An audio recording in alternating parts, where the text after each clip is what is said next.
Hello అండి, welcome to Uttam's academy. ఇవాళ సెషన్లో మనం డిస్కస్ చేసుకుందాం ఆర్ఆర్బీ ఎన్టీపీసీకి సంబంధించిన grand test 12 general awareness bits అనేవి చూద్దాం. మన ఫస్ట్ బిట్ వచ్చేసి Barren Island, which was seen in news due to volcanic eruption, is located in which sea? అగ్నిపర్వత విస్ఫోటనం కారణంగా వార్తల్లో కనిపించిన బారెన్ ద్వీపం ఏ సముద్రంలో ఉంది? Option 1 Red Sea, option 2 Black Sea, option 3 Mediterranean Sea, option 4 Andaman Sea. మనకి బారెన్ ఐలాండ్ అనేది అండమాన్ సీలో ఉండడం జరిగిందనమాట. అండమాన్ ద్వీపంలో ఉంది ఈ సీ అనేది. అయితే ఈ బారెన్ ఐలాండ్ ఇప్పుడు ఎందుకు వార్తల్లో నిలిచిందంటే కనుక విస్ఫోటనం చెంది వార్తల్లో నిలిచింది. Next, which ministry launched the ఆది యువ ఫెలోషిప్ అండ్ ఆది కర్మయోగి వాలంటీర్స్ ప్రోగ్రామ్? ఆది యువ ఫెలోషిప్ మరియు ఆది కర్మయోగి వాలంటీర్స్ కార్యక్రమాన్ని ఏ మంత్రిత్వ శాఖ ప్రారంభించింది? Option 1 ministry of youth affairs, option 2 ministry of tribal affairs, option 3 ministry of rural development, option 4 ministry of education. మనకి మినిస్ట్రీ ఆఫ్ ట్రైబల్ వెల్ఫేర్స్ వారు ఈ ఆది యువ ఫెలోషిప్ అలాగే ఆది కర్మయోగి ఇనిషియేటివ్స్ని తీసుకొని రావడం జరిగిందనమాట. అసలు ఎందుకోసం ఈ ఇనిషియేటివ్స్ తీసుకొని వచ్చారు అనేసి అంటే కనుక గిరిజన యువతలో నాయకత్వ లక్షణాలు అనేవి పెంపొందించాలి, పరిపాలన వైపుగా వాళ్ళని ఆకర్షితులు చేయాలి అనేసి గిరిజనుల కోసం తీసుకొని వచ్చిన ఫెలోషిప్స్ అనమాట ఇది. అయితే ఈ ఫెలోషిప్ ఆది యువ ఫెలోషిప్ కింద ఏంటంటే కనుక 12 నెలల పాటు స్టైఫెండరీతో పొందిన ట్రైనింగ్ అనేది ఇస్తారు. వారిలో నాయకత్వ లక్షణాలు అలాగే స్కిల్స్ నేర్పించి ఉపాధి కల్పించడం కోసము. ఇంకా ఆది కర్మయోగి అంటే కనుక ఈ 2 ఇనిషియేటివ్స్ కూడా వాళ్ళే ఎవరు మనకి మినిస్ట్రీ ఆఫ్ ట్రైబల్ వెల్ఫేర్స్ వారు తీసుకురావడం జరిగిందనమాట. అయితే ఈ కార్యక్రమాన్ని సెంట్రల్ గవర్నమెంట్తో పాటు మనకి యునైటెడ్ నేషన్స్ కూడా భాగస్వామ్యం పొంది తీసుకొని వచ్చిన ఇనిషియేటివ్స్ అనేవి ఇవి. మొత్తం 12 నెలల స్టైఫెండ్ అనేది ఇస్తారు. అలాగే దాని తర్వాత మనకి శిక్షణ అనేది కూడా ఉంటుందన్నమాట 12 నెలల పాటు. మినిస్ట్రీ ఆఫ్ గిరిజన వ్యవహారాల మంత్రిత్వ శాఖ ఈ ఫెలోషిప్ని తీసుకొని రావడం జరిగింది. Next, what is the name of the internship program launched by the National Human Rights Commission NHRC for September 2025? జాతీయ మానవ హక్కుల కమిషన్ NHRC సెప్టెంబర్ 2025 కోసం ప్రారంభించిన ఇంటర్న్షిప్ ప్రోగ్రామ్ పేరు ఏమిటి? Option 1 short term human rights internship, option 2 NHRC youth engagement program, option 3 human rights awareness internship program option 4 online short term internship program. Online short term internship program అనేది మనకి national Human Rights commission తీసుకొని రావడం జరిగిందనమాట. ఎందుకోసం ఈ ప్రోగ్రామ్ని internship ప్రోగ్రామ్ని తీసుకొని వచ్చారు అని అంటే కనుక మానవ హక్కులపైన ప్రజలకు అవగాహన అనేది కల్పించాలి అన్న ఉద్దేశంతో దీన్ని తీసుకురావడం జరిగింది. అయితే ఇది వచ్చేసి మనకి ఇందులో ఎన్రోల్ చేసుకుంటే కనుక 2 వీక్స్ పాటు జరిగే ఒక ప్రోగ్రామ్ అన్నమాట. నెక్స్ట్, అయితే ప్రస్తుతానికి మనకు ఎవరు మానవ హక్కుల కమిషన్ చైర్పర్సన్గా ఉన్నారు అనేసి చూసుకుంటే కనుక నేషనల్ హ్యూమన్ రైట్స్ కమిషనర్గా ఎవరున్నారు అనేసి చూసుకుంటే వి సుబ్రహ్మణ్యన్ గారు ఉన్నారనమాట. ఈయన 2024లో మనకి అపాయింట్ అవ్వడం జరిగింది సెప్టెంబర్లో. Next, which gram panchayat won the Golden Award under a new category for grassroots digital service delivery at National Awards for E-Governance 2025. National awards for E governance 2025లో grass root digital service delivery కోసం కొత్త category కింద బంగారు అవార్డును గెలుచుకున్న గ్రామం ఏది? మనకి option 1 west Majlishpur Tripura, option 2 Rohini Maharashtra, option 3 Palsana Gujarat, option 4 Sukati Odisha. మనకి ఫస్ట్ ఆప్షన్ ఇక్కడ సెకండ్ ఆప్షన్ అనేది కరెక్ట్ అవుతుందన్నమాట. రోహిణి మహారాష్ట్ర అనే గ్రామానికి ఈ డిజిటల్ గవర్నెన్స్ గాను డిజిటల్ సర్వీస్ డెలివరీకి గాను ఈ అవార్డు రావడం జరిగింది. ఏ అవార్డు అనేది చూసుకుంటే కనుక డిజిటల్ డెలివరీ అవార్డు అనమాట. మొత్తం అసలు ఈ అవార్డుని ఎవరిస్తారు అని అంటే కనుక మనకి పరిపాలన సంస్కరణల విభాగం వారు ఇస్తారనమాట.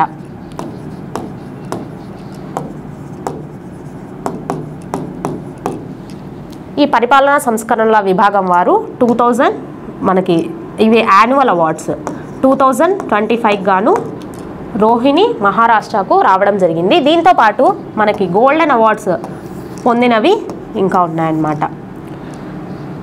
అవి ఏంటంటే కనుక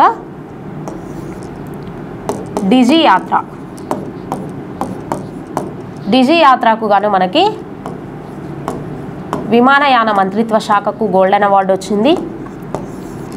అలాగే ఎంపీ సంపద 2.0 దీన్ని ఇంప్లిమెంట్ చేసినందుకు.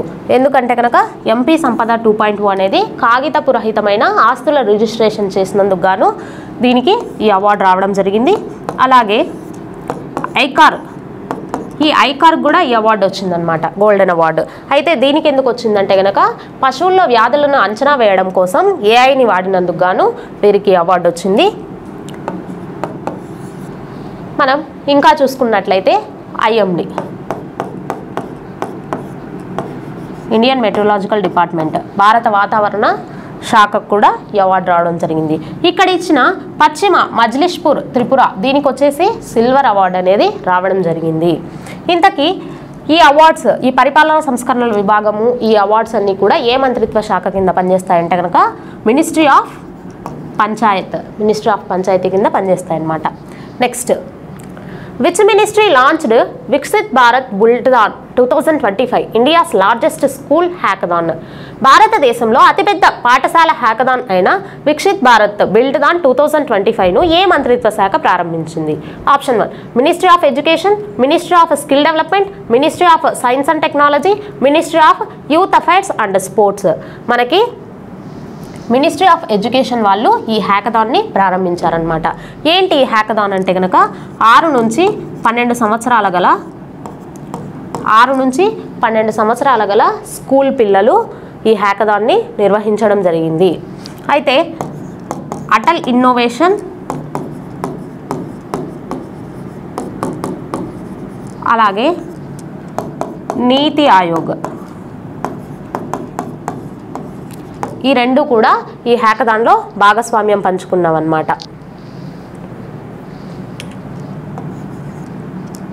నీతి ఆయోగ్ అసలు ఎందుకు ఈ హ్యాకథాన్ ముఖ్య ఉద్దేశం ఏంటి అంటే కనుక ఏఐ వైపు పిల్లలకు పాఠ్యాంశాలు అనేవి ఏఐ ద్వారా అందించాలన్న ఉద్దేశంతో ఈ హ్యాకథాన్ అనేవి నిర్వహించారు. ఇది మనకి ఫస్ట్ ఆప్షన్ అనేది కరెక్ట్ అవుతుంది. Next, where is Zealandia located? Zealandia ఎక్కడ ఉంది? Option 1 submerged beneath the Pacific Ocean, option 2 off the coast of Antarctica, option 3 in the Indian Ocean, option 4 in the Atlantic Ocean. Pacific మహాసముద్రం కింద మునిగిపోయి ఉంది, option 2 Antarctica తీరంలో, option 3 Hindu మహాసముద్రంలో, option 4 Atlantic మహాసముద్రంలో. మనకి పసిఫిక్ మహాసముద్రంలో ఈ జిలాండియా ఐలాండ్ అనేది ఉందన్నమాట. దీన్నే 8th కాంటినెంట్గా కూడా కొన్నిసార్లు చెప్తాము. అయితే ఇది మనకి పసిఫిక్ మహాసముద్రంలో మునిగిపోయి ఉన్న ఐలాండ్. ప్రస్తుతానికైతే ఇది మనకి యాక్టివ్లో లేదు. నెక్స్ట్, కామెట్, నామ్చబర్వా, గుర్ల మందాత అనేవి, Kamet, Namcha Barwa, Gurla Mandhata are the name of rivers flowing through the Himalayas, option 2 volcanics in the Himalayas, option 3 tribes living in the Himalayas, option 4 mountain peaks in the Himalayas. ఈ నామ్చబర్వా అలాగే కామెట్, గుర్ల మందాత ఇవన్నీ కూడా మనకి మౌంటైన్లోని పీక్స్ అన్నమాట, హిమాలయ శిఖరాలు. మనకి హిమాలయాలు చూసుకున్నట్లయితే ఫస్ట్ హిమాద్రి అనేసి, అలాగే హిమాచల్ హిమాలయాలు అనేసి, ఇంకా చూసుకున్నట్లయితే శివాలిక్ హిమాలయాలు అనేసి, అదేవిధంగా ట్రాన్స్ హిమాలయాలు, వీటిని టెథీస్ హిమాలయాలు అనేసి కూడా పిలుస్తామన్నమాట.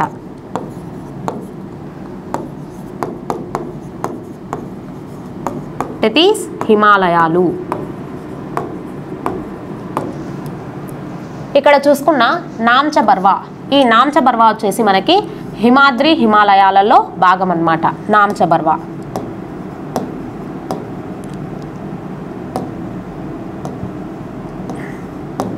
మరి కామెట్ అనేది ట్రాన్స్ హిమాలయాల్లో భాగం. కామెట్ ఇందులో కూడా కామెట్ మనకి ట్రాన్స్ హిమాలయాలలో కూడా మళ్ళీ పంజాబ్ హిమాలయాలని, అలాగే కుమయోన్ హిమాలయాలని, అలాగే అస్సాం హిమాలయాలని ఇలా ఉన్నాయన్నమాట. ఈ కుమయోన్ హిమాలయాలలో భాగమే ఈ కామెట్ అనే పర్వతం. ఇక్కడ మనం చూసుకున్నట్టయితే కనుక హిమాద్రి, ఈ హిమాద్రి హిమాలయాల్లో మనకి ఇండియాలోనే హైయెస్ట్ హిమాలయన్ రేంజ్ అనేది ఉందన్నమాట. అయితే ఏంటి అది, ఇండియాలోనే మనకి అత్యంత ఎత్తైన శిఖరం ఏది అనేది చెప్పుకుంటామంటే కనుక కాంచనజంగా.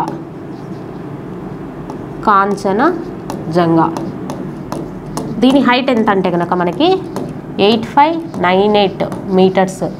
మొత్తంగా చూసుకుంటే కనుక ఎవరెస్ట్ అనమాట. కానీ ఇండియాలో అయితే కనుక కాంచనజంగా, ఇది సిక్కింలో ఉంటుంది మనకి. ఈ ఎవరెస్ట్ వచ్చేసి మనకి నేపాల్లో ఉంటుంది. దీని హైట్ ఎంత అంటే కనుక 8850 మీటర్లు అనమాట. ఈ ఎవరెస్ట్నే మనకు ఇండియాలో ఎవరెస్ట్ అని, అలాగే నేపాల్లో సాగర్మాత అని, ఇంకా చూసుకున్నట్లయితే టిబెట్లో వచ్చేసి మనకి చోలుంగ్మా అని, అలాగే చైనాలో చూసుకున్నట్లయితే కోమోలుంగ్మో అనేసి పిలుస్తారనమాట. కోమోలుంగ్మో అనేసి పిలుస్తారు. ఇది మనకి దీని గురించి ఇన్ఫర్మేషన్. ఇవన్నీ కూడా మనకి హిమాలయాల్లోని పర్వత శిఖరాలు. నెక్స్ట్, కైలాస్ సత్యర్థి అనే వ్యక్తి దేనికి వ్యవస్థాపకుడు?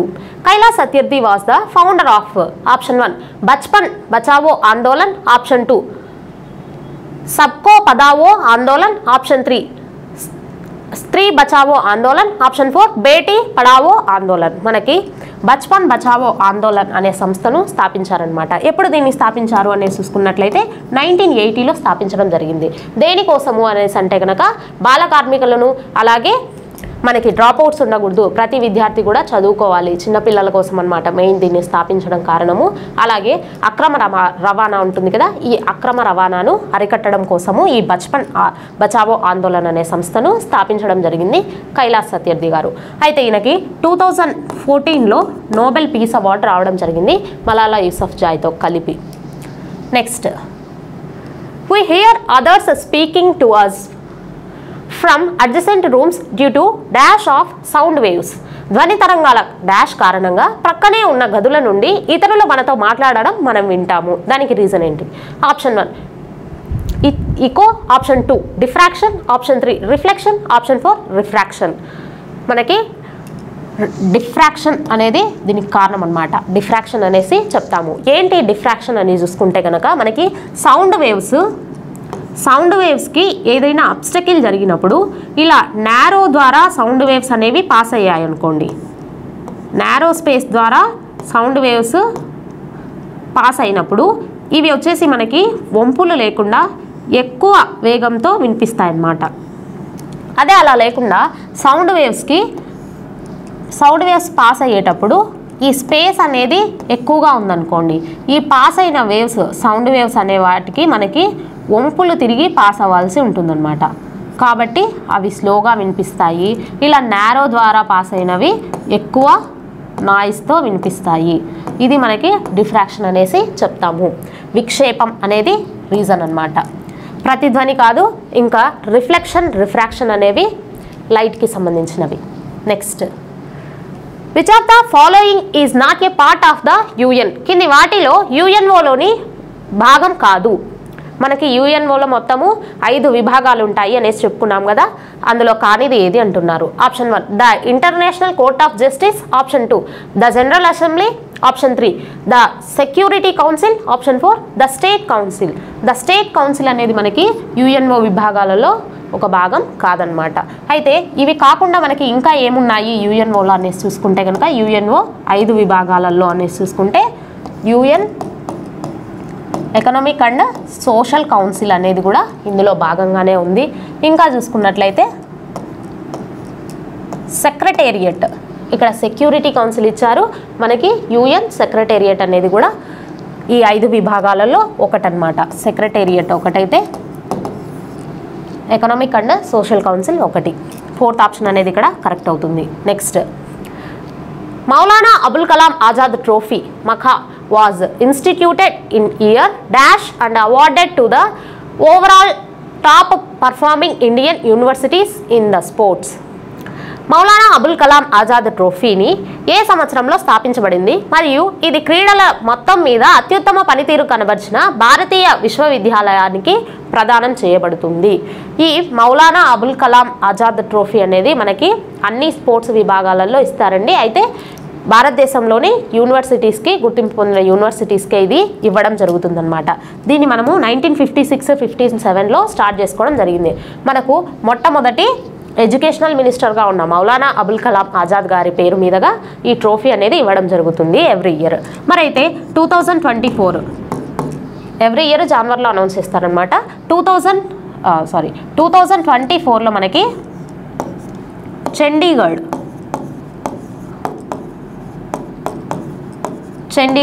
యూనివర్సిటీకి రావడం జరిగింది. Next, what is the heat budget? Heat budget అంటే ఏమిటి? Option 1, the balance between the outgoing heat of the sun and the incoming heat absorbed by the earth. Option 2, solar radiation. Option 3, the balance between the incoming heat absorbed by the earth and the outgoing heat in the form of radiation. Option 4, terrestrial radiation. సూర్యుని నుండి వెలువడే వేడి మరియు భూమి గ్రహించి లోపలికి వచ్చే వేడి మధ్య సమతుల్యత. ఆప్షన్ 2, సౌర వికిరణము. ఆప్షన్ 3, భూమి గ్రహించే లోపలికి వచ్చే వేడి మరియు రేడియేషన్ రూపంలో బయటికి వచ్చే వేడి మధ్య సమతుల్యత. ఆప్షన్ 4, భూ సంబంధమైన వికిరణము. మనకి ఇక్కడ the balance between the incoming heat absorbed by the earth and the outgoing heat in the form of radiation. దీని గురించి ఇంకా మనకి క్లారిటీగా రావాలంటే కనుక ఫస్ట్ మనకి సౌర వికిరణం కొన్ని టర్మ్స్ తెలియాలండి. సౌర వికిరణం అంటే ఏంటంటే కనుక సూర్యుడి నుండి మనకు వచ్చే ఉష్ణోగ్రత అంతా ఉంటుంది కదా, ఈ ఉష్ణోగ్రతనే సౌర వికిరణం అంటామన్నమాట. దీన్నంతా సౌర వికిరణం అనేసి చెప్తాం. అంటే మొత్తం వెదజల్లబడుతుంది సూర్యుని యొక్క హీట్. అయితే దీని తర్వాత ఇంకొక టర్మ్ మనకు తెలియాలి, సౌరపుటం. ఏంటి సౌరపుటం అంటే కనుక ఇక్కడ ఎర్త్ ఉంటుంది అనుకుంటే ఈ ఎర్త్ పైన ఎంత రేస్ అయితే పడతాయో, ఎంత టెంపరేచర్ అయితే ఎర్త్కు రీచ్ అవుతుందో దాన్ని మనము సౌరపుటం అనేసి చెప్తామన్నమాట. ఆ తర్వాత సౌర స్థిరాంకం.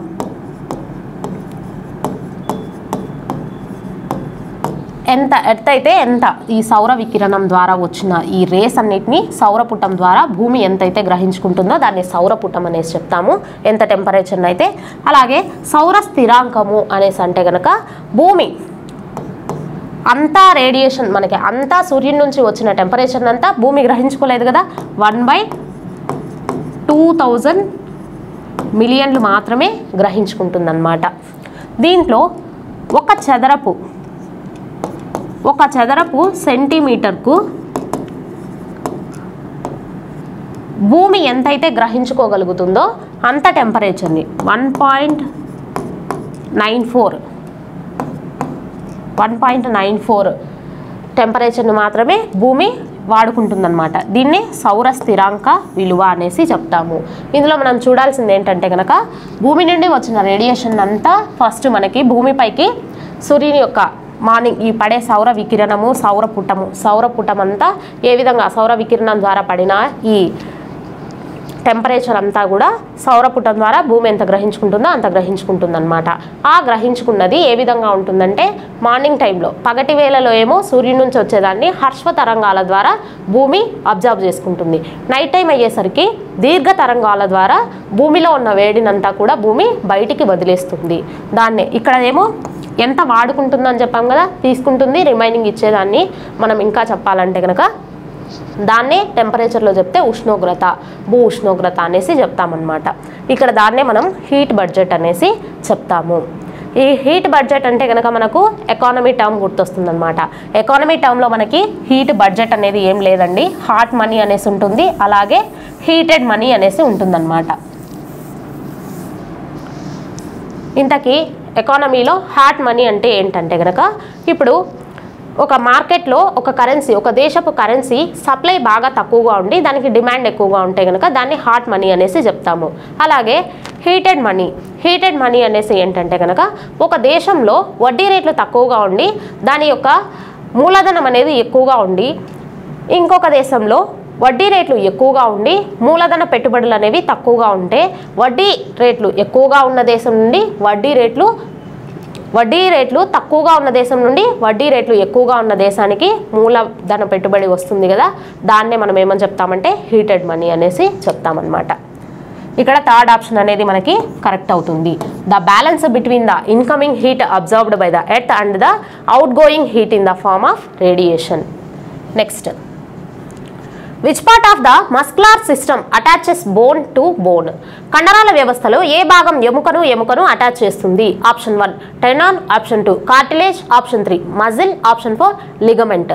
ఆప్షన్ 1 స్నాయువు, ఆప్షన్ 2 మృదులాస్థి, ఆప్షన్ 3 కండరాలు, ఆప్షన్ 4 స్నాయువు. ఇక్కడ మనకు వచ్చేసి కార్టిలేజ్ బోన్ అన్నమాట. ఈ కార్టిలేజ్ బోన్కి బెస్ట్ ఎగ్జాంపుల్గా చెప్పాలంటే కనుక మన నోస్, అలాగే ఈ చెవులు ఉంటాయి కదా, ఇవంతా కూడా మనకి కార్టిలేజ్ బోన్తో తయారై ఉంటాయి. ఇవి ఏం చేస్తాయంటే ఒక స్ట్రక్చర్ అనేది ఇస్తాయి అన్నమాట, బాడీకి ఒక స్ట్రక్చర్ ఆర్ షేప్ని ఇస్తాయి. ఇవి మనకి బెండ్ అవుతూ ఉంటాయి అన్నమాట. ఇక్కడ ఉంటాయి కదా, ఇవంతా ఇలా అంటే కనుక బెండ్ అయ్యే టైప్.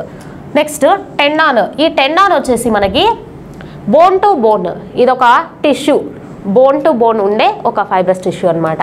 లిగమెంట్ కూడా మనకి అంతే. ఇది మనకి మెయిన్గా ఎక్కడ కనిపిస్తుంది అంటే లిగమెంట్ కీళ్ళల్లో వంగడానికి దానికి హెల్ప్ చేస్తుంది ఈ లిగమెంట్ అనేది. ఇది కూడా ఒక fibrous tissue. Next, which of the following is not a public sector unit? కింది వాటిలో ఏది ప్రభుత్వ రంగ యూనిట్ కాదు? Option 1 ICICI, option 2 BCCL, option 3 BHEL, option 4 NTPC. మనకి ఐసిసిఐ బ్యాంక్ అనేది ప్రైవేట్ సెక్టార్ అనమాట. మిగిలినవన్నీ కూడా ఏంటంటే కనుక ప్రభుత్వ రంగ సంస్థలు. ఇక్కడ మనకి Bharat coking coal limited, Bharat coking coal limited అనమాట. ఇది 1971 తర్వాత ప్రభుత్వ రంగంలోకి మారింది, అంతకుముందు ప్రైవేట్గా ఉండింది. ఇది వచ్చేసి Bharat Heavy Electrical Limited. Next NTPC, National Thermal Power Station. ఇవన్నీ కూడా మనకి ప్రభుత్వ రంగ సంస్థలు. Next, where is the headquarters of the International Labour Organization located? అంతర్జాతీయ కార్మిక సంస్థ యొక్క ప్రధాన కార్యాలయం ఎక్కడ ఉంది? Option 1 Geneva Switzerland, option 2 Washington DC USA, option 3 Lyon France, option 4 Helsinki Finland. మనకి ఎక్కడుందంటే జెనీవా స్విట్జర్లాండ్లో ఉందన్నమాట ఈ ఐఎల్ఓ యొక్క హెడ్ క్వార్టర్స్. దీన్ని వచ్చేసి 1990లో స్థాపించడం జరిగింది. దేనికోసం అంటే కనుక అంతర్జాతీయ కార్మికులను ఉద్దేశించి స్థాపించబడిన సంస్థ. అంతర్జాతీయ కార్మికులను ఉద్దేశించి స్థాపించబడిన సంస్థ ఈ ఐఎల్ఓ అనేది. దీని యొక్క హెడ్ క్వార్టర్స్ జెనీవా స్విట్జర్లాండ్లో ఉన్నాయి. ఆర్థిక భద్రత ఇలాంటివన్నీ కూడా ఇందులోని ముఖ్య అంశాలుగా తీసుకోవడం జరిగింది.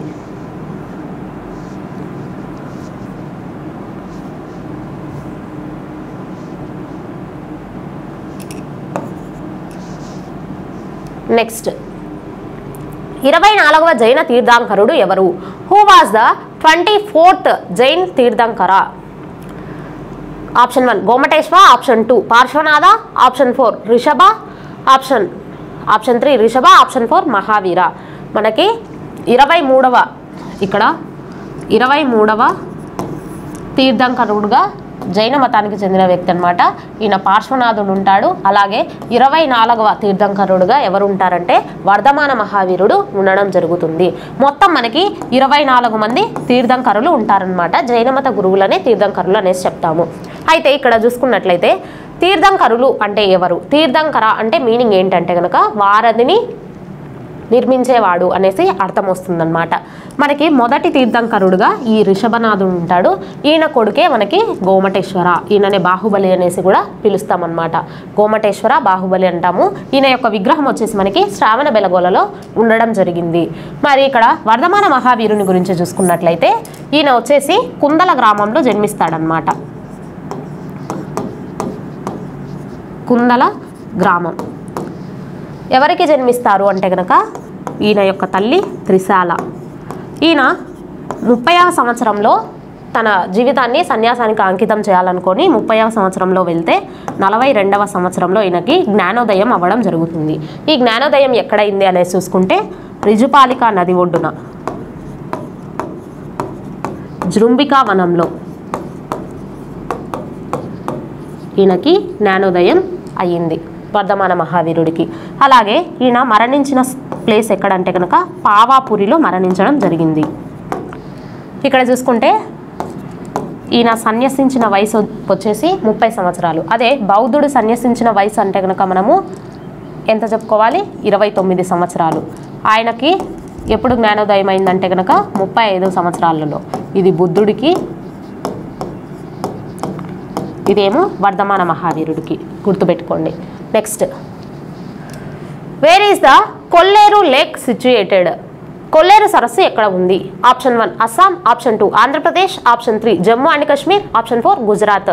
మనకి ఆంధ్రప్రదేశ్లో కొల్లేరు సరస్సు ఉందన్నమాట. ఇంతకీ ఏ జిల్లాలో ఈ కొల్లేరు సరస్సు ఉంది అనేది చూసుకుంటే తిరుపతి. ఇక్కడ మనకి ఫేమస్ ఫెస్టివల్ కూడా జరుగుతుంది, ఫ్లెమింగో ఫెస్టివల్ జరుగుతుంది కదా, తిరుపతి కొల్లేరు సరస్సులోనే అన్నమాట. అయితే ఈ కొల్లేరు సరస్సు మనకి ఆంధ్రప్రదేశ్ నుండి రామ్సార్ సైట్గా గుర్తింపు పొందిన ఏకైక సరస్సు అన్నమాట. Next, dash is the study of earthquakes? Option 1 montology, option 2 seismology, option 4 volcanology, option 3 volcanology, option 4 topography. మనకి మాంటాలజీ అంటే కనుక స్టడీ ఆఫ్ మౌంటైన్స్. ఇక్కడ ఎర్త్ క్వేక్స్ గురించి చదివే అధ్యయనాన్ని ఏమంటామంటే సిస్మాలజీ అనేసి చెప్తామన్నమాట. వాల్కనాలజీ అంటే స్టడీ ఆఫ్ వాల్కనిక్స్. అలాగే టోపోగ్రఫీ అంటే కనుక study of shape and lands.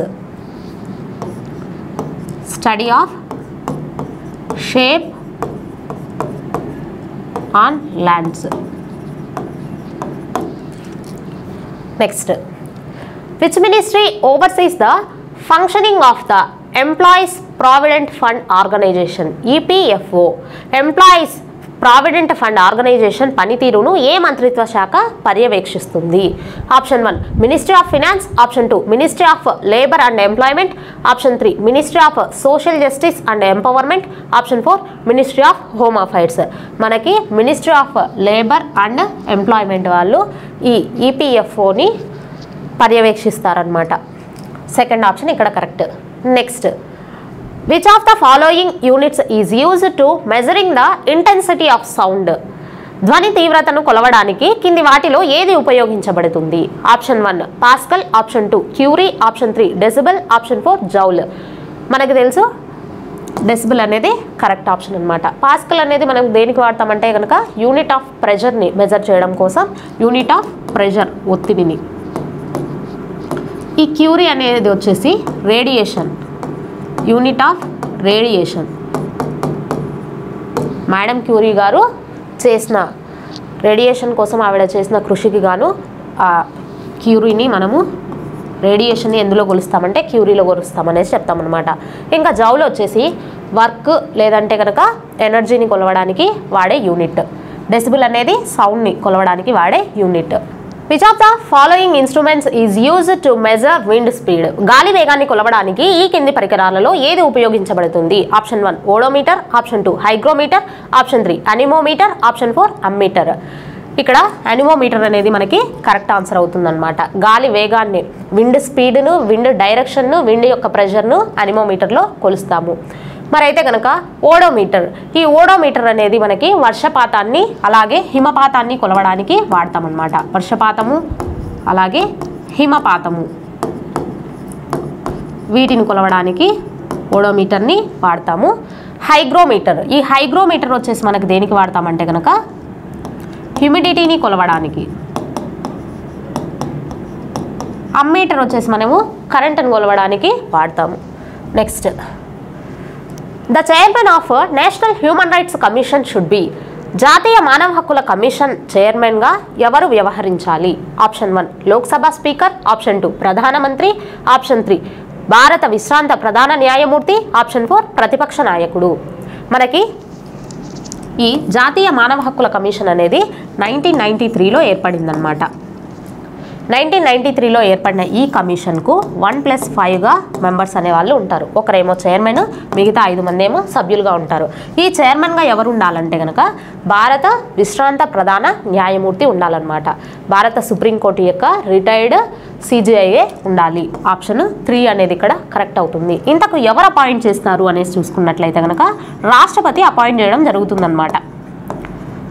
రాష్ట్రపతి అపాయింట్ చేస్తారు. మరి రాష్ట్రపతి తనంతట తానే అపాయింట్ చేస్తారా అంటే లేదు, రాష్ట్రపతి పిఎం అధ్యక్షతన ఉన్న ఒక కమిటీని సంప్రదించి తర్వాత ఈయనని అపాయింట్ చేయాల్సి ఉంటుందన్నమాట.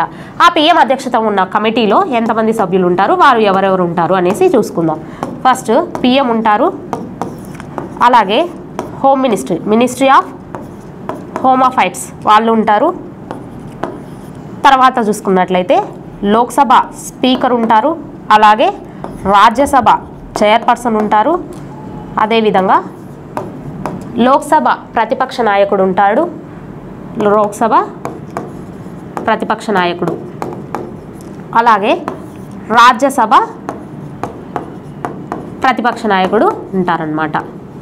ఈ కమిటీ సిఫార్సుల మేరకు రాష్ట్రపతి మనకు చైర్మన్ని ఎన్హెచ్ఆర్సీ యొక్క చైర్మన్ని నియమించడం జరుగుతుంది.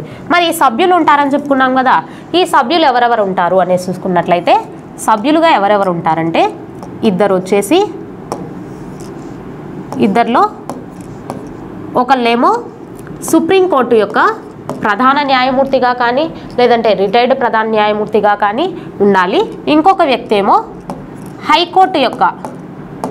హైకోర్టు ప్రధాన న్యాయమూర్తిగా కానీ లేదంటే హైకోర్టు యొక్క రిటైర్డ్ ప్రధాన న్యాయమూర్తిగా కానీ ఉండాలన్నమాట.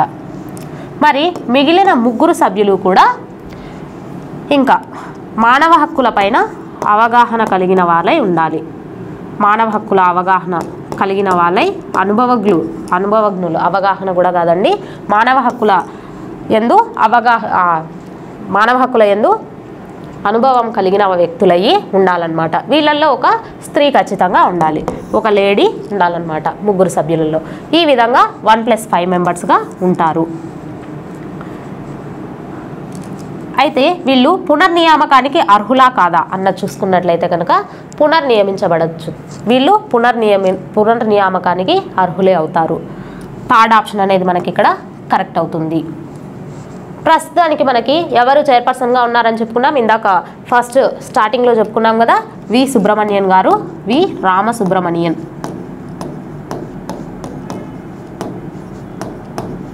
రామసుబ్రమణియన్ గారు ప్రజెంట్ మనకి ఎన్హెచ్ఆర్సీ యొక్క కమిషనర్గా ఉన్నారు. అలాగే ఇక్కడ 1+5 సభ్యులు ఉంటారనేసి చెప్పుకున్నాం కదా, ఇంకా 7 సభ్యులు ఎక్స్-అఫిషియో పర్సన్స్ ఉంటారనమాట. ఎక్స్-అఫిషియో అంటే పదవీ రీత్యా సభ్యులుగా ఉంటారు. వాళ్ళు ఎవరెవరు ఉంటారు అనేసి చూసుకున్నట్లయితే కనుక ఫస్ట్ వచ్చేసి మనకి నేషనల్ మైనారిటీ కమిషన్ చైర్పర్సన్ ఉంటారు, అలాగే ఎస్సీ కమిషన్ చైర్పర్సన్ ఉంటారు, అలాగే ఎస్టీ కమిషన్ చైర్పర్సన్ ఇందులో సభ్యులుగా ఉంటారు, అలాగే మహిళా కమిషన్ యొక్క చైర్పర్సన్ ఉంటారు ఇందులో సభ్యులుగా. అలాగే చూసుకున్నట్లయితే ఇంకా వెనుకబడిన తరగతుల కమిషన్ చైర్పర్సన్ కూడా ఇందులో సభ్యులుగా ఉంటారు. ఇంకొక దివ్యాంగుల కమిషన్ దివ్యాంగుల కమిషన్ చైర్పర్సన్ కూడా ఇందులో సభ్యులుగానే ఉంటారన్నమాట. నెక్స్ట్, చంద్రగుప్త 1 తర్వాత గుప్త సింహాసనాన్ని అధిష్ఠించినది ఎవరు? Who ascended the Gupta throne after Chandragupta 1? Option 1 బ్రహ్మగుప్తుడు, ఆప్షన్ 2 సముద్రగుప్తుడు, ఆప్షన్ 3 శూద్రకుడు, ఆప్షన్ 4 శ్రీగుప్తుడు. మనకి చంద్రగుప్త 1 తర్వాత సముద్రగుప్తుడు ఆ సింహాసనాన్ని అధిష్ఠించడం జరిగిందనమాట. శ్రీగుప్తుడు వచ్చేసి మనకి గుప్త సామ్రాజ్యం యొక్క మూల పురుషుడు. తర్వాత చంద్రగుప్త 1 వచ్చేసి మొదటి చంద్రగుప్తుడు వచ్చేసి గుప్త సామ్రాజ్యం యొక్క సామ్రాజ్య స్థాపకుడు అనేసి చెప్తామన్నమాట. సముద్రగుప్తునికి ఉన్న బిరుదులు ఏమేమని చెప్పుకున్నాము? కవిరాజు, అలాగే ఇండియన్ నెపోలియన్. ఈయన సంగీత విద్వాంసుడు అనమాట. Next, dash was the Buddhist monument built by Emperor Ashoka in Madhya Pradesh to honor Lord Buddha. Dash అనేది బుద్ధుడిని గౌరవించడానికి మధ్యప్రదేశ్లో అశోక చక్రవర్తి నిర్మించిన బౌద్ధ స్మారక చిహ్నం. డాష్ అది ఏంటి? ఆప్షన్ 1 దమేక్ స్తూపం, ఆప్షన్ 2 బావికొండ స్తూపం, ఆప్షన్ 3 మహాబోధి స్తూపం, ఆప్షన్ 4 సాంచి స్తూపం. సాంచి స్తూపాన్ని మనకి నిర్మించడం జరిగిందనమాట అశోకుడు. ఎక్కడ అంటే కనుక మహారాష్ట్రలో. దీని నుండే కదా మనము సత్యమేవ జయతే అనేసి తీసుకున్నాము, దీని నుండే కదా మనము ఎంబ్లంని పెట్టుకున్నాము, ఇండియా యొక్క ఎంబ్లంగా గుర్తించుకున్నాం అనమాట. అందులో ఏమేమి తీసేసాము అంటే కనుక సింహము, ఏనుగు, ఆ సాంచి స్తూపం నుంచి తీసుకున్న దాన్నే ఎంబ్లంగా పెట్టుకున్నాము. ఏనుగు, సింహము, అదేవిధంగా తామర పువ్వు, వీటిని తీసేసి ఎద్దును అలాగే గుర్రాన్ని అలాగే ఉంచాం ఆ ఎంబ్లం. మరియు సాంచి స్తూపంలో వచ్చేసి మనకి 4 సింహాలు ఉంటాయి కదా, ఆ 4 సింహాలను కూడా మనము పెట్టుకోవడం జరిగింది. 3 సింహాలను తీసుకొని పెట్టుకున్నాం అన్నమాట. అలాగే సత్యమేవ జయతే, సత్యమేవ జయతే అన్న నినాదాన్ని కూడా యాడ్ చేసాము ఆ ఎంబ్లంకి. సాంచి స్తూపం యొక్క నమూనానే తీసుకోవడం జరిగింది. అయితే ఇక్కడ చూసుకున్నట్లయితే మనము బుద్ధుడి యొక్క అవశేషాల మీదుగా మొత్తం 9 స్తూపాలు స్థాపించబడ్డాయన్నమాట దేశవ్యాప్తంగా. అయితే వీటిని అశోకుడు మొత్తం 84 స్తూపాలుగా భారతదేశం మొత్తం స్థాపించడం జరిగింది. 4th వన్ అనేది మనకి ఇక్కడ కరెక్ట్ అవుతుంది. Next, which of the following is a volatile memory? కింది వాటిలో ఏది volatile memory? Option 1 RAM, option 2 PROM, option 3 ROM, option 4 EPROM. మనకి ర్యామ్ అనేది వాలటైల్ మెమొరీ అన్నమాట. నెక్స్ట్, కతియవార్ ద్వీపకల్పం డాష్ యొక్క భౌగోళిక మరియు సాంస్కృతిక విస్తరణ. Kathiawar peninsula is a geographical and cultural extension of dash. Option 1 Ahmedabad, option 2 Hyderabad, option 3 Rajasthan, option 4 Ranipur. ఇక్కడ రాజస్థాన్ కాదండి, గుజరాత్ ఉండాలి ఆప్షన్, బై మిస్టేక్. గుజరాత్ అనేది కరెక్ట్ అవుతుంది అనమాట. ఈ కతియవార్ ద్వీపం అనేది మనకి గుజరాత్లో సంబంధం ఉన్న ద్వీపం అనమాట. అయితే దీనికి పేరు ఎలా వచ్చిందంటే కనుక కతి క్యాస్ట్ అనే వాళ్ళ వల్ల రావడం జరిగిందనమాట. మొఘల్ ఎంపైరర్ ఉన్నప్పుడు, అంటే మొఘల్ సామ్రాజ్యం ఉన్నప్పుడు ఈ కతియవార్ వచ్చేసి కతి హ్యాండ్ క్రాఫ్ట్ అనేది అక్కడ ఫేమస్గా ఉండిందనమాట. దాంతో కతియవార్ ద్వీపానికి ఆ పేరు వచ్చింది. ఇది గుజరాత్తో భౌగోళిక మరియు సాంస్కృతిక సంబంధం కలిగి ఉన్న ద్వీపకల్పం. Next, in which part of India is the festival Moatsu celebrated? భారతదేశంలో ఏ ప్రాంతంలో మోత్సు పండుగ జరుపుకుంటారు? Option 1 Maharashtra, option 2 Rajasthan, option 3 Goa, option 4 Nagaland. మనకి నాగాలాండ్లో ఈ మోత్సు అనే ఫెస్టివల్ని సెలబ్రేట్ చేసుకోవడం జరుగుతుందన్నమాట. ఎవ్రీ ఇయర్ మే 1st వీక్న సెలబ్రేట్ చేసుకుంటారు. అయితే దీన్ని ఆవో అనే తెగ ప్రజలు జరుపుకుంటారనమాట. ఏ తెగ ప్రజలు? ఆవో అనే తెగ ప్రజలు దీన్ని సెలబ్రేట్ చేసుకోవడం జరుగుతుంది. ఆ ఆవో తెగ ప్రజలు ఆ మోత్సు పండుగ రోజు ఏం చేస్తారంటే, ఇంటికి చిన్న చిన్న రిపేర్లు ఉంటే కనుక ఈ ఇంటి రిపేర్లు అనేవి చేసుకుంటారు. అలాగే వ్యవసాయం దున్నడము ఇలాంటి పనులు అనేవి మొదలు పెడతారు మోత్సు పండుగ సందర్భంగా. Next, which of the following does not support rural development? కింది వాటిలో ఏది గ్రామీణాభివృద్ధి మద్దతు ఇవ్వదు? గ్రామీణాభివృద్ధికి మద్దతు ఇవ్వని ఆప్షన్ ఏంటంటున్నారు? ఆప్షన్ 1 మానవ వనరుల అభివృద్ధి, development of human resources, option 2 urban credit, option 3 development of marketing, option 4 promotion of organic farming. మనకి అర్బన్ క్రెడిట్ అనేది గ్రామీణాభివృద్ధికి మద్దతు ఇవ్వదన్నమాట. మానవ వనరుల అభివృద్ధి అనేది మనకి ఇది ఎందుకంటే కనుక రూరల్ ఏరియాస్లో వారి యొక్క ఆరోగ్యము, అదేవిధంగా విద్యా ప్రమాణాలు, అలాగే స్కిల్ ఉపాధి కల్పించడము ఇలాంటి అన్నిటిపైన మనకి వర్క్ చేస్తుంది ఈ డెవలప్మెంట్ ఆఫ్ హ్యూమన్ రిసోర్సెస్. మనకి సెకండ్ ఆప్షన్ అనేది కరెక్ట్ కాదనమాట. సో సెకండ్ ఆప్షన్ ఇక్కడ కరెక్ట్ అవుతుంది, ఎందుకంటే కనుక మద్దతు ఇవ్వనిది అడిగారు కాబట్టి. Next, non volatile memory is a type of computer memory that can retain stored information even when the computer is. Non volatile memory అనేది కంప్యూటర్ ఎలా ఉన్నప్పుడు నిల్వ చేయబడిన సమాచారాన్ని నిలుపుకోగల ఒక రకమైన కంప్యూటర్ మెమొరీ. నాట్ ప్రాసెస్ చేయబడలేదు. ఆప్షన్ 2 అడపాదడపా శక్తితో పనిచేస్తుంది. Option 3 powered. ఆప్షన్ 4 శక్తి లేనప్పుడు. Not powered. Non volatile memory అనేది కంప్యూటర్ పవర్లో లేనప్పుడు కూడా పనిచేస్తుంది అనమాట. Next, which 2 freedom fighters threw smoke bombs at the Delhi central legislative assembly in 1929? 1929లో ఢిల్లీ సెంట్రల్ లెజిస్లేటివ్ అసెంబ్లీ 2 స్వాతంత్ర సమరయోధుల పొగబాంబులు విసిరారు. అయితే వారు ఎవరు అనేసి అడుగుతున్నారనమాట. ఆప్షన్ 1 భగత్ సింగ్ మరియు చంద్రశేఖర్ ఆజాద్. ఆప్షన్ 2 భగత్ సింగ్ మరియు సుభాష్ చంద్రబోస్. ఆప్షన్ 3 భగత్ సింగ్ మరియు బుటకేశ్వర్ దత్. ఆప్షన్ 4 భగత్ సింగ్ మరియు మంగల్ పాండే. మనకి భగత్ సింగ్, బుటకేశ్వర్ దత్ వీళ్ళు వచ్చేసి 1929లో జరిగిన ఈ ఢిల్లీ అసెంబ్లీలో ప్రజాభద్రత అలాగే పట్టణ వ్యవహారాల బిల్లు ఈ బిల్లులకు వ్యతిరేకంగా ఈ బాంబులు అనేవి విసరడం జరుగుతుందన్నమాట. అయితే ఇక్కడ చూసుకున్నట్లయితే భగత్ సింగ్ గారు మనకి 1931 మే 23న ఉరి తీయడం జరుగుతుంది అనేసి చెప్పుకున్నాం కదా. భగత్ సింగ్, రాజ్గురు, సుఖ్దేవ్ వీళ్ళ ముగ్గురిని కూడా ఉరి తీశారు అనేసి చెప్పుకున్నాం. ఆ రోజే మనం ఏమని జరుపుకుంటామంటే కనుక షాహీద్ దివస్గా జరుపుకుంటామన్నమాట. నెక్స్ట్, ప్లూటో గ్రహాన్ని కనుగొన్నది ఎవరు? Option 1 okay planet Pluto was discovered by. Option 1 John Adams. Option 2 Johann Galle. Option 3 William Herschel. Option 4 Clyde Tombaugh. మనకి జోహెన్ గాలే గారు ఈ ప్లూటోని కనుగొనడం జరిగిందనమాట. 9వ ప్లానెట్. అయితే ప్రజెంట్ ఇది మనకి గ్రహంగా గుర్తించబడలేదు. ఎందుకు గుర్తించబడలేదు అంటే కనుక నిన్న చెప్పుకున్నాం కదా కెప్లర్ నియమాలు. సూర్యుడు ఇలా ఉంటే కనుక సూర్యుని చుట్టూ గ్రహాలు అనేవి తమ తమ కక్షలల్లో తిరుగుతూ ఉన్నాయి అనేసి చెప్పుకున్నాం అనమాట. ఈ విధంగా అవి తమ తమ ఆర్బిట్స్ను తిరుగుతూ ఉన్నాయి అనేసి చెప్పుకుంటే కనుక ఈ ప్లూటో అనేది లాస్ట్కు ఉంటుంది.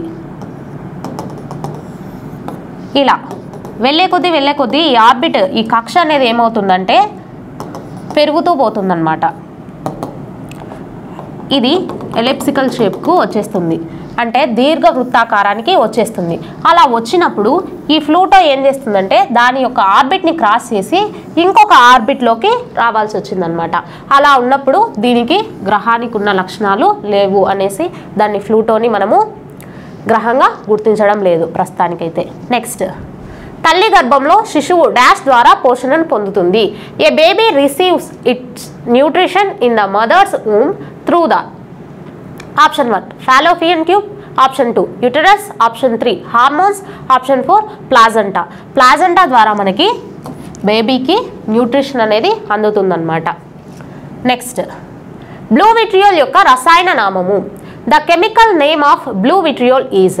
Option 1 copper sulphate. Option 2 aluminium. Option 3 argon. Option 4 potassium nitrate. మనకి కరెక్ట్ ఆప్షన్ వచ్చేసి బ్లూ విట్రియోల్ అనేసి దేన్ని పిలుస్తామంటే కాపర్ సల్ఫేట్ యొక్క రసాయనిక నామంగా పిలుస్తామన్నమాట. Next, which of the following is not a flagship programme of India. కింది వాటిలో ఏది భారతదేశం యొక్క ప్రధాన కార్యక్రమం కాదు? ఆప్షన్ 1 సర్వశిక్ష అభియాన్. ఆప్షన్ 2 జాతీయ గ్రామీణ ఆరోగ్య మిషన్. ఆప్షన్ 3 ఎడారి అభివృద్ధి కార్యక్రమం డెజర్ట్ డెవలప్మెంట్ ప్రోగ్రామ్.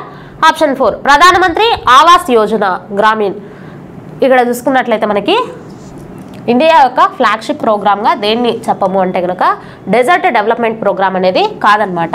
దీన్ని ఎప్పుడు తీసుకొని వచ్చారంటే 1975 నుండి 1978 వరకు ఎడారి ప్రాంతాలైన గ్రామాలు ఉంటాయి కదా, రాజస్థాన్ ఇలాంటి ప్రాంతాలలో మనకి నీటిని అందించాలన్న లక్ష్యంతో దీన్ని తీసుకురావడం జరిగిందనమాట. అయితే తర్వాత దీన్ని 2009లో వాటర్ షెడ్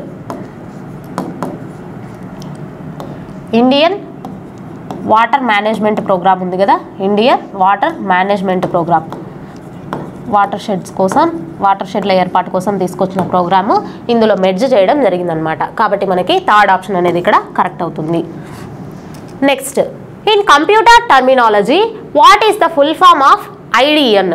కంప్యూటర్ పరిభాషలో ఐడిఎన్ యొక్క పూర్తి రూపం ఏమిటి?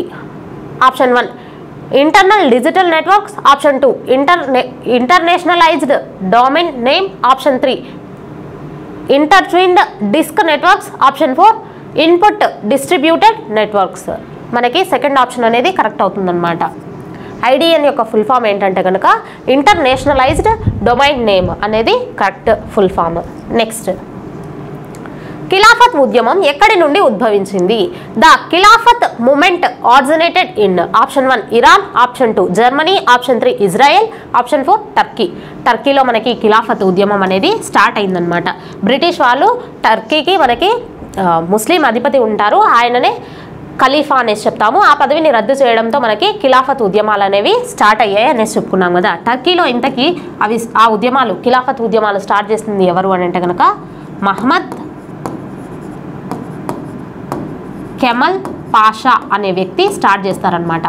అయితే వీటిని ఇండియాలో ప్రపంచవ్యాప్తంగా ఉన్న ముస్లింలందరూ ఈ ఖిలాఫత్ ఉద్యమాలు అనేవి స్టార్ట్ చేస్తారనమాట. అయితే ఈయన టర్కీలో స్టార్ట్ చేస్తారు. మరి ఇండియాలో ఎవరు స్టార్ట్ చేశారు, ఈ ఉద్యమాలను ఎవరు నడిపారు, ఎవరు నాయకత్వంలో నడిచాయంటే కనుక అలీ సోదరుల నాయకత్వంలో నడవడం జరిగిందనమాట. 1919లో జరిగాయి. అప్పుడే మనకి ఖిలాఫత్ అఖిల భారత ఖిలాఫత్ కాన్ఫరెన్స్ అనేది జరుగుతుంది. ఖిలాఫత్ కాన్ఫరెన్స్, ఈ కాన్ఫరెన్స్ మనకి ఎప్పుడు జరుగుతుందంటే 1919 నవంబర్ 23న జరుగుతుందన్నమాట. అప్పుడు మనకి గాంధీ గారు వెళ్తారు. ఇక్కడ అలీ సోదరులు మనకి స్టార్ట్ చేస్తారు, మహమ్మద్ అలీ అలాగే షౌకత్ అలీ. 1919 నవంబర్ 23న స్టార్ట్ అయిన ఈ ఖిలాఫత్ కాన్ఫరెన్స్ అనేది స్టార్ట్ చేస్తుంటారు అప్పుడు. అలాగే అక్టోబర్ 17న ఖిలాఫత్ డేగా కూడా సెలబ్రేట్ చేయడం జరిగిందనమాట. అప్పుడు గాంధీ గారు మనకి హాజరయ్యి దీనికి మద్దతు తెలపడం జరుగుతుంది, ఈ ఖిలాఫత్ ఉద్యమానికి మద్దతు తెలపడం జరుగుతుందన్నమాట. అయితే గాంధీ గారు మద్దతు తెలిపి వీటిని ఏం చేస్తారంటే సహాయ నిరాకరణ ఉద్యమంలో భాగంగా కలిపేయడం జరుగుతుంది. తర్వాత ఇక్కడ చూసుకున్నట్లయితే ఈ ఖిలాఫత్ ఉద్యమము సక్సెస్ అవుతుందన్నమాట. దీని ద్వారా జరిగింది ఏంటంటే కనుక ఇదే 1990లో మనకి అఖిల భారత ఖిలాఫత్ కాన్ఫరెన్స్ సమ్మిట్ అదే మీటింగ్ అనేది జరుగుతుంది మళ్ళీ రెండవసారి. అప్పుడు మనకి మౌలానా అబుల్ కలాం ఆజాద్ గారు ఉంటారు కదా, ఆయన నాయకత్వం వహిస్తారనమాట. ఆయన నాయకత్వంలో వచ్చేసి మనకి ఎవరెవరైతే ముస్లింలు భారత సైన్యంలో అంటే బ్రిటిష్ వారి తరపున ఉన్న భారత సైన్యంలో ఉంటారో వాళ్ళంతా తిరిగి వచ్చేయండి అని చెప్పడం జరుగుతుంది. ఆ విధంగా మనకి ముస్లింలు అలాగే కాంగ్రెస్ పట్టణ ముస్లింలు, ముఖ్యంగా పట్టణ ముస్లింలు ఈ సహాయ నిరాకరణ ఉద్యమంలో పాల్గొనడం జరిగింది. దాని తర్వాత ఈ ఖిలాఫత్ ఉద్యమ ఫలితంగా వచ్చేసి ఖలీఫా అనే పదవి కూడా పునరుద్ధరించడం జరిగిందనమాట. ఇది ఖిలాఫత్ మూమెంట్కు సంబంధించి. నెక్స్ట్, భారతదేశంలో అతి పురాతన అణు విద్యుత్ కేంద్రం డాష్లో ఉంది. ఇక్కడ the oldest nuclear power station in India is in option 1 Mahabaleshwar, option 2 Tarapur, option 3 Panchgani, option 4 Aurangabad. మనకి ఓల్డెస్ట్ అణు విద్యుత్ కేంద్రం అంటే కనుక తారాపూర్ అనమాట. ఇది ఎక్కడ ఉందంటే కనుక మహారాష్ట్రలో ఉండడం జరిగింది. మరి అయితే కనుక ఇంకా చూసుకున్నట్లయితే అక్కడ లార్జెస్ట్ అని ఇచ్చారు కదా, లార్జెస్ట్ అంటే కనుక ప్రజెంట్ ఉన్న వాటిలో లార్జెస్ట్ అణు విద్యుత్ కేంద్రం ఏదనేది చెప్పుకుంటే కనుక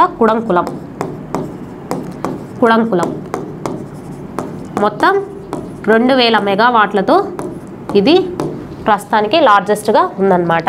అయితే ఈ కుడంకులం, కల్పకం ఇవి రెండు కూడా మనకి తమిళనాడులో ఉన్నాయి. ఇంకా తారాపూర్ వచ్చేసి మనకి మహారాష్ట్రలో ఉంది. అలాగే రాజస్థాన్లో రావత్ బట్టా, అదేవిధంగా యూపీలో చూసుకుంటే కనుక నరోరా అనే అణు విద్యుత్ కేంద్రము, అలాగే గుజరాత్లో చూసుకుంటే కనుక కాక్రాపారా అనే అణు విద్యుత్ కేంద్రము, కర్ణాటకలో చూసుకుంటే కనుక కైగా అణు విద్యుత్ కేంద్రాలు అనేవి ఉన్నాయన్నమాట. Next, NCSM is an autonomous organization under Ministry of Culture. What is the full form of NCSM? NCSM అనేది సాంస్కృతిక మంత్రిత్వ శాఖ పరిధిలో స్వయం ప్రతిపత్తి సంస్థ. NCSM యొక్క పూర్తి రూపం ఏమిటి?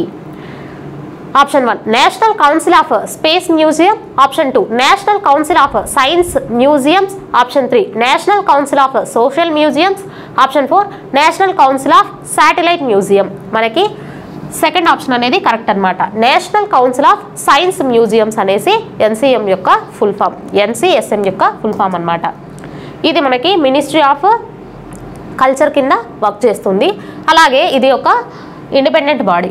అలాగే దీన్ని చూసుకున్నట్లయితే 1978లో స్థాపించడం జరిగింది. ఎందుకు దీన్ని స్థాపించారు అని అంటే కనుక మన సాంస్కృతిక సంపదను అనేది కాపాడుకోవాలి, దాన్ని పరిరక్షించుకోవాలి అన్న ఉద్దేశంతో అలాగే దీన్ని తీసుకురావడం జరిగింది 1978లో. సైన్స్తో మ్యూజియంస్ని అనుసంధానిస్తూ తీసుకొచ్చిన ఒక సంస్థ. Next, the procedure for impeachment of the President of India mentioned in dash of the Constitution of India. భారత రాష్ట్రపతిపై అభిశంసన ప్రక్రియను భారత రాజ్యాంగంలోని డాష్లో ప్రస్తావించారు. ఇక్కడ వచ్చేసి మనకి మహాభియోగ తీర్మానం ప్రవేశపెడతారండి రాష్ట్రపతి పైన. అభిశంసన తీర్మానం కాదు, మహాభియోగ తీర్మానం. దాన్నే అభిశంసన తీర్మానం అనేసి కూడా చెప్తాంలేండి. దాన్ని అభిశంసన తీర్మానం అనేసి కూడా చెప్తాము. అయితే ఈ మహాభియోగ తీర్మానం అనేది ఏ ఆర్టికల్లో పొందుపరిచారు అనేసి అడుగుతున్నారు అనమాట. Option 1 72, article 72, option 2 article 61, article 30, article 66. ఇక్కడ ఆర్టికల్ 61 ద్వారా మనకు అభిశంసన తీర్మానం అనేది, మహాభియోగ తీర్మానం అనేది ప్రవేశపెట్టడం జరుగుతుంది రాష్ట్రపతి పైన. అయితే ఈ మహాభియోగ తీర్మానము అనేది రాష్ట్రపతిని తొలగించడం కోసం తీసుకొని వచ్చే ఒక ప్రక్రియ. ఏ విధంగా జరుగుతుంది అంటే కనుక రాష్ట్రపతిని తొలగించే ఈ అభిశంసన తీర్మానాన్ని 2 సభలలో ఏ సభలో అయినా ప్రవేశపెట్టవచ్చు అనమాట. లోక్సభలో అయినా ప్రవేశపెట్టవచ్చు, అలాగే రాజ్యసభలో అయినా ప్రవేశపెట్టవచ్చు. అయితే అందుకు సంబంధించి 1/4 వంతు సభ్యులు 1/4 వంతు సభ్యులు సంతకాలు చేసి 14 రోజుల ముందస్తు నోటీసు ఇవ్వాల్సి ఉంటుంది. ఎన్ని రోజుల ముందు? 14 రోజుల ముందస్తు నోటీసు రాష్ట్రపతికి ఇవ్వాలి, అలాగే సభకు అందజేయాల్సి ఉంటుందన్నమాట. ఆ తర్వాత చర్చ అనేది జరుగుతుంది. ఏ సభలో అయితే దీన్ని ఇచ్చారో ఆ సభలో చర్చ జరుగుతుందన్నమాట. చర్చ జరిగిన తర్వాత మనకి మొత్తం 2/3 వంతు 2/3 వంతు సభ్యులు, అంటే ఈ 2/3 వంతు అనేది ఎలా తీసుకుంటామంటే మొత్తం ఆ సభలో ఉన్న ఖాళీలతో సహా మొత్తం సంఖ్యను తీసుకొని 2/3 వంతు సభ్యులు దానిపైన ఆమోదం తెలపాల్సి ఉంటుందన్నమాట. తర్వాత ఏమవుతుందంటే ఇది మనకి 2వ సభకు అనేది వెళ్తుంది. బిల్ అనేది అక్కడ ప్రవేశపెట్టిన ఆ మహాభియోగ తీర్మానం అనేది 2వ సభకు వెళ్తుందన్నమాట. ఈ 2వ సభలో చర్చ అనేది జరుగుతుంది. ఆ చర్చ అనేది కమిటీ ద్వారా జరగవచ్చు, లేదంటే కనుక స్వయంగా అయినా చేపట్టవచ్చు. ఈ 2వ సభలో వచ్చేసి చర్చ జరిగిన తర్వాత రాష్ట్రపతి తన ఎక్స్ప్లెనేషన్ అనేది ఇచ్చుకోవచ్చు అనమాట. తను చెప్పాలనుకున్నవి ఏవైనా తన వాదనలు ఏవైనా ఉంటే కనుక అవి 2వ సభలో చెప్పుకోవచ్చు. దాని ప్రకారం అవి రుజువయ్యాయనుకోండి, ఆ సభ కూడా మనకి 2/3 వంతు ఆమోదం తెలుపుతుంది. ఇలా 2 సభలు ఆమోదం తెలిపిన తర్వాత మనకి రాష్ట్రపతి తొలగించబడతారు. అదే ఆర్టికల్ 61 అనేది చెప్తుంది. ఇంతకీ ఈ ప్రాసెస్ అంతా, ఈ పద్ధతి ఉండాలి ఇండియాలో అనేసి ఏ రాజ్యాంగం నుండి మనం తీసుకోవడం జరిగిందంటే అమెరికా రాజ్యాంగం నుండి తీసుకోవడం జరిగిందనమాట.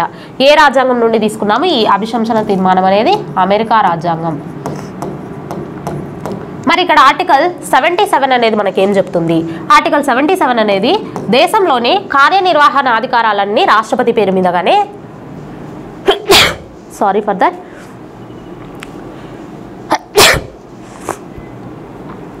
కార్యనిర్వహణ అధికారాలన్నీ కూడా రాష్ట్రపతి పేరు మీద. ఆర్టికల్ 77 ఏం చెప్తుందంటే కార్యనిర్వహణ అధికారాలన్నీ కూడా రాష్ట్రపతి పేరు మీదగానే జరుగుతాయి. కార్యనిర్వహణ అధికారాలు అంటే ఏం లేదండి, బెస్ట్గా చెప్పాలంటే నియామకాలన్నీ కూడా అనేసి గుర్తుపెట్టుకోండి. ప్రధాన న్యాయమూర్తిని రాష్ట్రపతి నియమిస్తారా, సుప్రీంకోర్టు ప్రధాన న్యాయమూర్తిని, అలాగే న్యాయమూర్తులను. అదేవిధంగా చూసుకున్నట్టయితే యూపీఎస్సీ చైర్పర్సన్ను, ఇందాక చూసిన మానవ హక్కుల కమిషన్ చైర్పర్సన్స్ను, ఇలాంటి నియామకాలన్నీ కూడా కార్యనిర్వహణ శాఖ కిందికే వస్తాయన్నమాట. మరి ఆర్టికల్ 66 అనేది ఏం చెప్తుంది? ఆర్టికల్ 66 అనేది మనకి ఇక్కడ ఉపరాష్ట్రపతి ఆర్టికల్ 66 సబ్ క్లాస్ 1 ఏమో ఉపరాష్ట్రపతి యొక్క ఎన్నికను గురించి చెప్తే, ఆర్టికల్ 66 సబ్ క్లాస్ 3 అనేది దేని గురించి చెప్తుందంటే ఉపరాష్ట్రపతి యొక్క అర్హతలు ఏ విధంగా ఉండాలి అనేసి చెప్తుందన్నమాట. నెక్స్ట్ ఆర్టికల్ 30 అనేది మనకు దేని గురించి చెప్తుందంటే మైనారిటీలు తమ యొక్క విద్యాసంస్థలను, ప్రత్యేక విద్యాసంస్థలను ఏర్పాటు చేసుకోవచ్చు అనేసి ఆర్టికల్ 30 చెప్తుందన్నమాట. ఇది ప్రాథమిక హక్కులకు సంబంధించింది. అయితే ప్రాథమిక హక్కులు మనం చూసుకున్నట్లయితే సమానత్వపు హక్కు, ప్రాథమిక హక్కులను డివైడ్ చేశారనమాట. ఇది రాజ్యాంగపరంగా ఏం కాదు, 14 to 18 వరకు చెప్తుంది. అలాగే వ్యక్తిగత స్వేచ్ఛా హక్కు ఇది వచ్చేసి ఆర్టికల్ 19 నుండి 22 వరకు చెప్తుందన్నమాట. అలాగే పీడన నిరోధక హక్కు ఇవి 23, 24 ఆర్టికల్స్ అనేవి చెప్తాయి. తర్వాత మత స్వాతంత్రపు హక్కు, ఈ మత స్వాతంత్రపు హక్కును గురించి మనకి 25 నుంచి 28 వరకు చెప్పుకోవడం జరుగుతుందన్నమాట. మత స్వాతంత్రపు హక్కుల గురించి 25 నుండి 28 వరకు చెప్తాము. అలాగే విద్యా సాంస్కృతిక హక్కులు ఇవి వచ్చేసి మనకి 29 నుండి 30 వరకు చెప్తాయి. అందులోనిదే ఈ 30 ఆర్టికల్ అనేది. Next, the mission on nano science and technology. Nano mission was launched in nano science and technology. Nano మిషన్ను డాష్లో ప్రారంభించబడింది. ఈ నానో సైన్స్ అండ్ టెక్నాలజీ అనేది మనకి department of science and technology కింద పనిచేయడం జరుగుతుందన్నమాట. అయితే దీన్ని 2007లో తీసుకొని రావడం జరిగింది ప్రమోట్ చేయడం కోసం. దేశంలో నానో సైన్స్ను అలాగే నానో టెక్నాలజీని అన్ని రంగాల్లో వాడడం కోసం ఈ నానో సైన్స్ అండ్ టెక్నాలజీ మిషన్ను 2007లో ప్రారంభించడం జరిగిందనమాట. ఓకే, ఇది ఇవాల్టి class. Thank you for watching.